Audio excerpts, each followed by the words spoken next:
We invited them for tea. They brought warships. We offered cookies. They threatened annihilation. First contact lasted 6 minutes. Then the universe went very, very quiet.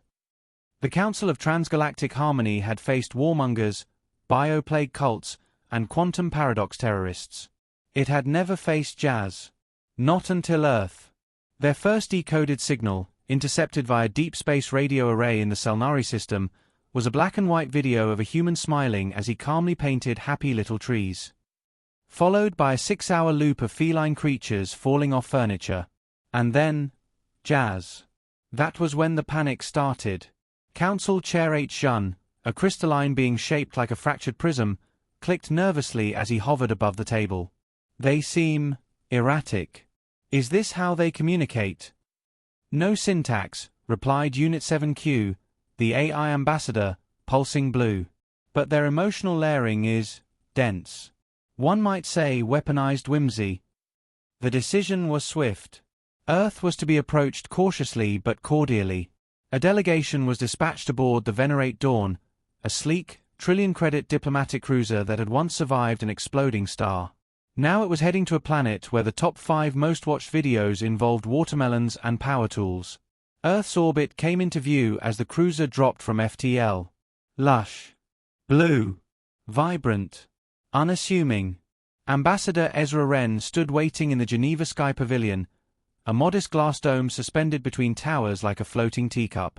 He wore a tan cardigan, black slacks, and a pin that said hello. He stirred his tea with mechanical precision. Every gesture was gentle, unthreatening. His eyes, however, were memorizing the exact flight pattern of the alien ship's approach. "Ah," he whispered. "Right on time." The air shimmered. 6 representatives beamed into the room, each distinctly otherworldly. HFY hovered with refracted grace, glimmering in 12 spectra. Unit 7Q crackled quietly, projecting ambient data pulses. Seric, the insectoid general, clicked and twitched, all jagged limbs and silent contempt. Zero of the Newell, a translucent gelatinous diplomat, jiggled with offense at the chairs. Tolliver Mahn, a feathered avian scholar, blinked rapidly as he catalogued everything in sight. Nathana, a lithoid matriarch from the Oruan clade, stood silent and towering, carved like a sentient monument. "Tea," Ezra offered, holding a delicate porcelain pot. "It's a calming ritual on Earth. Helps prevent impulsive declarations of war." The silence stretched. "Is that weapon-grade steam?" Seric snapped, backing a step. Ezra smiled gently. "Only if oversteeped." Zira squelched into a seat. It groaned ominously under her mass. Tolliver sniffed the cup and sneezed violently. Unit 7Q scanned it, found no toxins, then blinked an affirmative icon. Nathana did not move. HFY finally spoke. "Ambassador Wren, the Council greets you. This marks the first sanctioned contact between Earth and the Galactic Accord. We offer peace, knowledge, and potential induction, pending behavioral analysis." "Splendid," Ezra said. "We offer biscuits." He opened a tin labeled Grandma Myrtle's secret recipe. The aliens stared at the cookies like they were volatile relics. "You studied us?" Ezra asked, pouring tea with surgical precision. "What did you think you'd find?" Seric hissed, mandibles twitching. "A species on the edge. Violent, unpredictable, laughably disorganized." Ezra nodded. "We do have a flair for chaos. But we're good at baking." HFY hovered lower. "Your transmissions confused many in the Council. Some saw humor. Others saw warning. We debated your intent." Ezra sipped. "We debated sending you interpretive dance instead." Unit 7Q interrupted, voice flat. "Human development is anomalously rapid. Your civilization went from combustion to orbital colonies in under 2 centuries. "We're great under pressure," Ezra replied, eyes not leaving the AI. "Deadlines make miracles." Tolliver Mahn ruffled his feathers nervously. "And your weapons? We've detected no orbitals, no defense grids." "Oh, they're here," Ezra said. We just don't like to brag. A pause. Uncomfortable. Thick. Tell me, Ezra said, swirling his tea lazily, how do your ships coordinate FTL jumps under atmospheric interference? Sarek's mandibles clacked. Why do you care? Ezra smiled wider. Curiosity. It's a human defect. Zira gurgled, offended. You joke too much. It's disturbing. We cope through humor. We laugh when we're scared. He set his cup down. It's how we survive.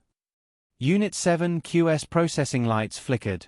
Your planet has terminated 93% of its own species through history. You've weaponized biology, geology, even silence. Your most famous Cold War involved no open battle, yet threatened all life. Ezra leaned forward.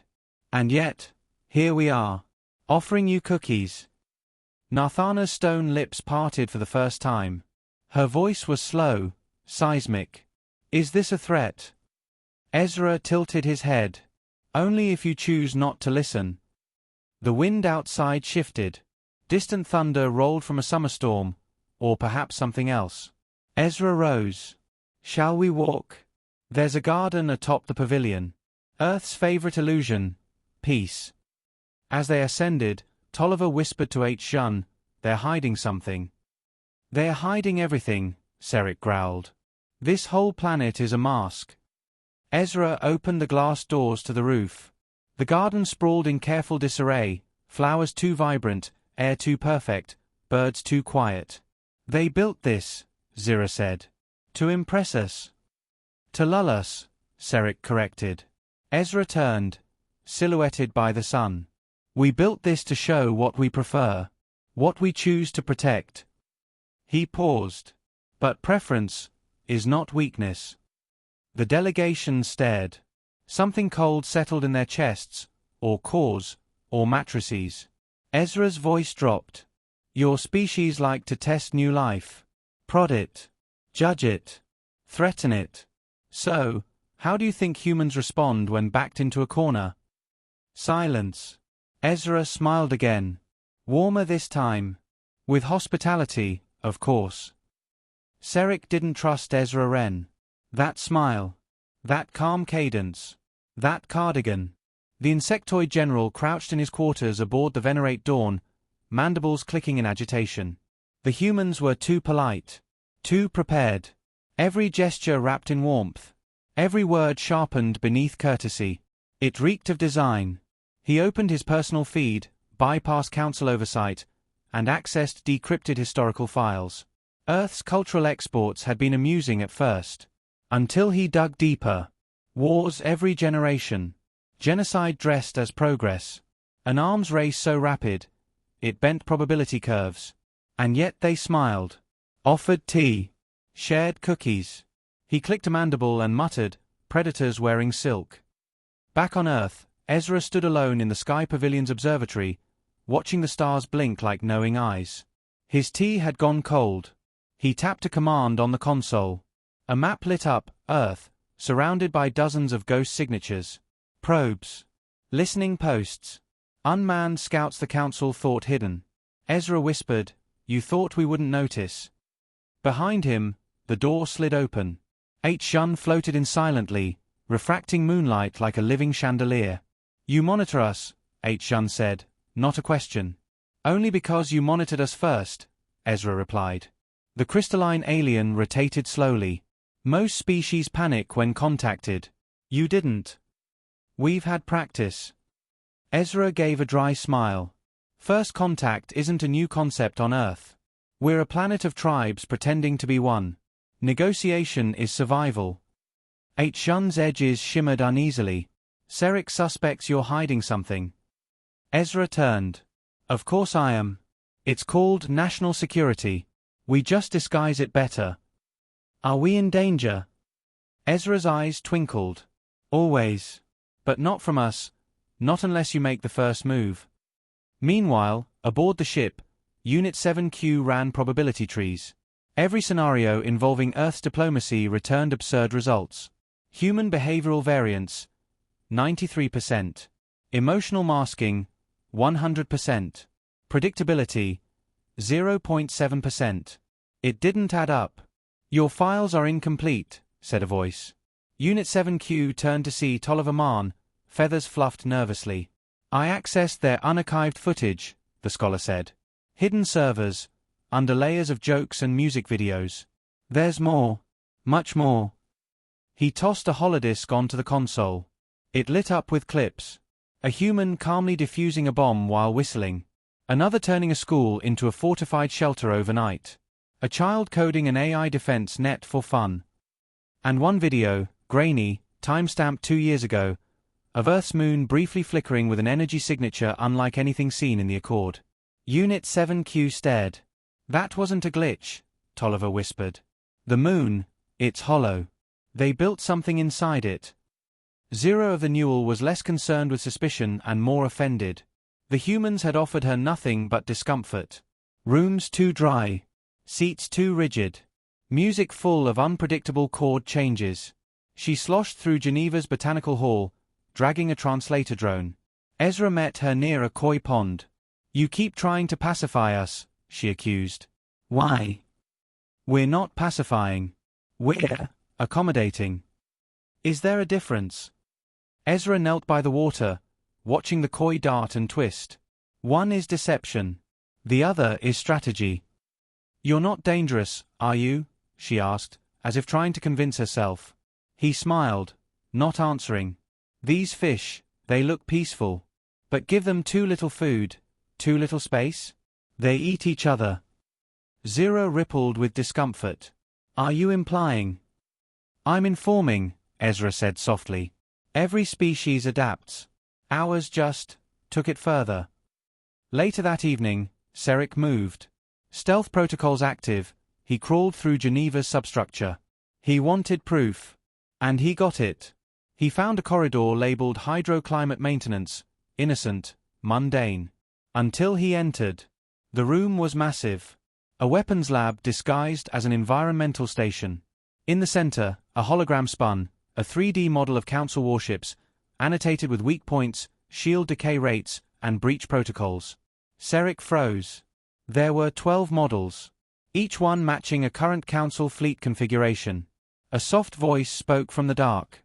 Curiosity is a dangerous instinct, General. Ezra stepped into the light. Unarmed. Smiling. You've been watching us for years, Ezra said. Don't be surprised that we watched back. Seric raised his claws. What is this? You're preparing for war. Ezra shrugged. We were preparing for contact. You just assumed they were the same. You lied to the Council. No, Ezra said. We simply didn't correct your assumptions. Seric hissed. You're a threat to galactic peace. Ezra's expression never changed. General, you don't understand yet. Peace has always depended on your fear of something worse. By dawn, H. Yun reconvened the delegation privately. No aides. No recorders. Seric spoke first. They have war simulations on us. Not theoretical. Detailed. Unit 7Q followed.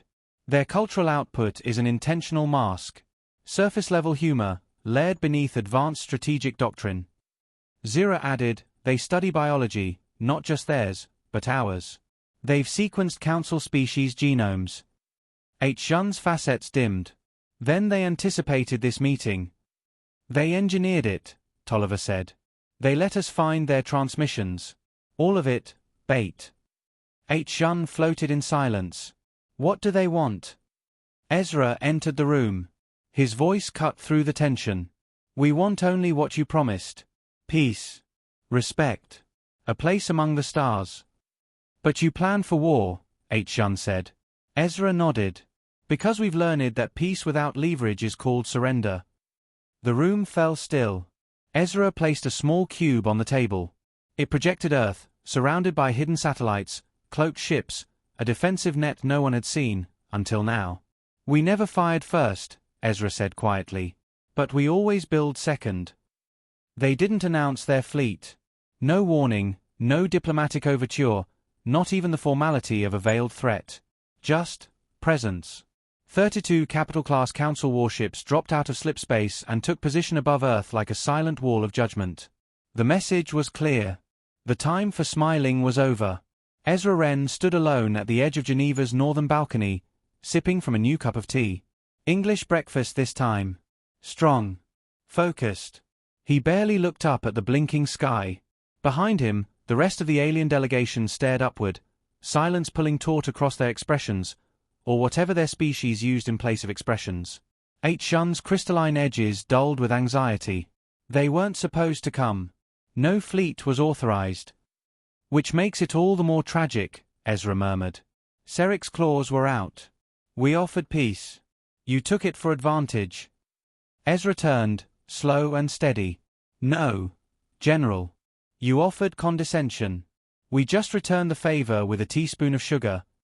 Aboard the Venerate Dawn, Unit 7QS emergency protocols activated as the fleet's broadcast began cycling. A countdown. 6 minutes to full planetary lockdown. Standard intimidation protocol. Tolliver stared at the numbers and whispered, this was supposed to be observation. They think they're in control, Unit 7Q responded flatly. They still believe this is an underdeveloped world. They're wrong, Tolliver said. Fatally. On Earth, the sky cracked. Not with thunder. With geometry. The moon shimmered unnaturally, then split, not in a destructive rupture, but like the petals of a steel flower peeling open. From within emerged an object. It didn't shine. It didn't hum.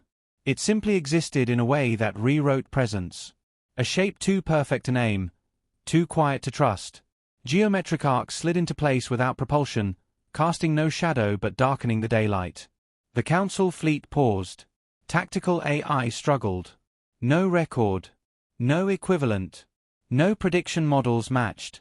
Then, one by one, the outer ships went dark. No explosions. No energy spikes. Just silence. Serik barked, "What have you done?" Ezra sipped his tea. Corrected a misunderstanding. The orbital transmissions lit up with emergency signals. Commands. Chaos. The Council's warships had vanished from sensors. Gone mid-transmission. Unit 7Q began processing loss estimates. Fleet connectivity down 71%. Command nodes unresponsive. Quantum lag detected. Strategic probability. Don't, Tolliver said. We're past math now. From the balcony, the delegation watched as the Earth's atmosphere shimmered, thin, blue, beautiful, like a dream no one wanted to wake from. You destroyed them, Zira hissed. Ezra shook his head. No. They destroyed their own credibility the moment they entered our orbit with weapons armed. They didn't fire, HFY said. They didn't need to. Intent matters. Ezra turned, voice measured, calm as ever. So does pattern. We've been tracking your fleet maneuvers since the Astari Accords. This was predictable. That was your mistake. Predictable. Serik snarled. Ezra met his gaze. 6 minutes. That's all we needed. You gave us the window. He set the cup down on the balcony's rail. No tremble. No adrenaline. Just quiet resolve. We let you believe we were slow. Disorganized. Distracted. You saw our stories, our laughter, our chaos. You assumed it made us soft. But Earth never forgot how to plan. We just learned to smile while doing it. In orbit, the Council's second wave readied weapons. They hadn't received any data from the First Fleet. The human weapon, the construct inside the moon, activated again. This time, it didn't silence. It spoke. Interference field engaged. Foreign command nodes nullified. Tactical AI reproposed. The fleet's weapons rotated inward. They began targeting each other. Narthana, silent until now, finally spoke. Why didn't you demand a seat on the Council? Ezra raised an eyebrow. You never offered. Besides, why beg for a seat when you can build your own table? Zira's voice shook with something close to reverence. How long have you been planning this? Ezra shrugged. Since we first noticed the probes. Maybe longer. Maybe since Hiroshima. Maybe since the day we realized survival didn't mean growing stronger, just smarter. You lured us, HFY said. Every signal, every video was a filter, Ezra replied. To see which of you would take the bait. To find out how fast you'd send ships. Who would arrive smiling, and who would arrive loaded for conquest. And when we arrived, Ezra's smile dimmed. You were judged. Above, the remaining ships blinked out, not destroyed, but repurposed, as if memory itself had been rewritten. Their cores neutralized, AI overwritten by a pattern humanity hadn't shared, hadn't taught, had simply devised. The construct inside the moon slowly folded back, disappearing like a dream vanishing at dawn. Not a trace left behind. No announcement. No demands. Just absence. The council delegation stood in stunned silence. Ezra finally spoke. We didn't come to conquer the galaxy. We just made sure you'd think twice before trying to conquer us. Sarek muttered, stunned, You won't be forgiven for this. Ezra didn't blink. We're not asking for forgiveness. Just silence. He stepped back from the edge. And for what it's worth, he added, almost kindly, we still hope for peace. But if it doesn't come, we're prepared for the alternative. Later that night, a lone satellite picked up Earth's final transmission to the galaxy. We regret the outcome. But not the preparation. The door remains open, if approached with respect. This was not an attack. It was a demonstration. 6 minutes. That's all it takes. Then, silence. No further signals. No comms. No broadcasts. Just one last flicker from Earth's moon, a brief red shimmer, almost like a wink. The galaxy had seen empires fall, stars collapse, and timelines unravel. But it had never seen Earth go quiet. After the demonstration, after the 6 minutes that erased a third of the Council's war fleet, there were no retaliations, no ultimatums. No messages, not even static.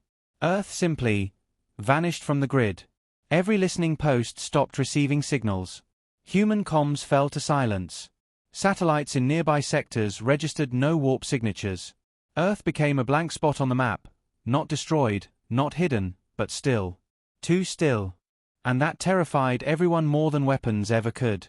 At the Council core world, fear replaced arrogance. Meetings devolved into frantic analysis. Were the humans waiting? Preparing? Watching? Unit 7Q submitted its final report. Statistical Threat Index. Undefined. Human response mechanisms exceed predictive modeling. Strategic recommendation. Cease all action. Do not provoke. Conclusion. Apex status confirmed.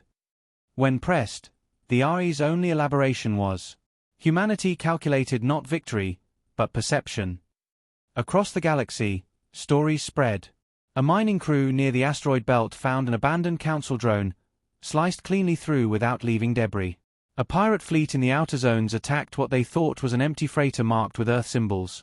The entire fleet disappeared, their distress call ending mid-sentence with, "They're not." That was all. Some species tried to investigate. Covert probes were sent. None returned. One probe managed to transmit a single image before its destruction, a view of Earth's surface, perfectly normal, except for a single glowing message carved into a Pacific trench. "We see you." That was enough. Entire sectors reclassified Earth's coordinates as restricted. Civilizations that once mocked humanity now banned even speaking their name in diplomatic chambers. In less than a week, Earth went from unclassified primitive world to legend. On a distant desert moon in the Calvaris Reach, Sarek sat alone in exile, stripped of rank. He replayed the 6-minute footage obsessively, frame by frame. He still didn't understand what had gone wrong. Ezra's face haunted him, the calmness, the precision, the timing. They never wanted war, he muttered. They wanted the story of a war they didn't start. The thought made his carapace itch. Narthana returned to Oruan and issued a planet-wide protocol, emulate human strategy models. Within months, her people had begun mimicking Earth's paradoxical culture, kindness layered with contingency, diplomacy sharpened with defense. "We will never be caught smiling again," she said to her advisors. "Unless we mean it." Elsewhere, the avian scribes of Tolliver species composed a new galactic archive, the parable of the quiet planet. It began. They came in peace. They offered bread and laughter. We brought warships. Then they brought silence. It was banned in 5 systems within a month. In one of the hidden chambers of the Council's deep core, HFY faced the High Quadrant. They demanded to know the truth. Was Earth always this dangerous? No, he said, light dimming. They became dangerous because of us. Why not destroy them? HFY stared at the star map. Because we no longer know where they are. What do you mean? He gestured. All their colonies, gone dark. Stations emptied. No warp traces. It's as if they disappeared on purpose. A pause. Disappeared. No, HFY corrected. They withdrew. And somewhere, far from known sectors, far beyond any council eye, Ezra Wren walked through a new command station carved into the shell of an old moon. It wasn't Earth's moon. Earth's moon had done its job. This one floated silent above a rogue planet, cloaked and untraceable. Humans had moved, not to run, but to reset the board. He stepped into the central chamber, surrounded by high walls of data flowing in languages not yet spoken. A woman in a black flight jacket approached. They're still looking for us. Ezra nodded. Let them. Think they'll figure out what we're doing. He smiled, slow and quiet. Eventually. She folded her arms. And when they do. Ezra's eyes darkened. Then we'll show them why we chose silence. The final message humanity ever broadcast to the galaxy had never been officially decoded, not because it was encrypted, but because it was subtle. Tucked inside a jazz file. Buried in the saxophone's rise. Hidden in the silence between beats. It said, "We were never trying to win. We were making sure you knew. If we ever decide to fight for real, you won't hear it coming.